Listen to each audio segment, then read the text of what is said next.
উত্তরার মাইলস্টোন স্কুলে যুদ্ধবিমান বিধ্বস্তের ঘটনায় সারা দেশে নেমে আসে শোকের ছায়া। এমন এক ট্র্যাজেডির প্রেক্ষাপটে বিএনপির ভারপ্রাপ্ত চেয়ারম্যান তারেক রহমান নিয়েছেন একাধিক ব্যতিক্রম রাজনৈতিক সিদ্ধান্ত, যাকে রাজনৈতিক পরিপক্বতার এক ভিন্ন নজির হিসেবেই দেখছেন অনেকেই।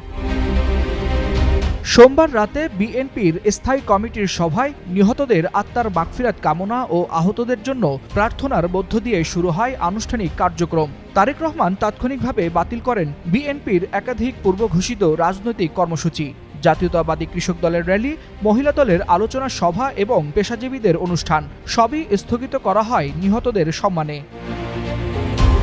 শুধু তাই নয়, তিনি দলীয় স্বাস্থ্য বিষয়ক সম্পাদককে নির্দেশ দেন উদ্ধারকারী টিম ও অ্যাম্বুলেন্স সহ দুর্ঘটনাস্থলে পৌঁছাতে। লন্ডন থেকে সরাসরি তদারকি করেন উদ্ধার তৎপরতা। দলীয় অঙ্গ সংগঠনগুলোকে নিহতদের পরিবারের পাশে দাঁড়াতে এবং আহতদের জন্য রক্তদানে এগিয়ে আসার আহ্বানও জানান তিনি।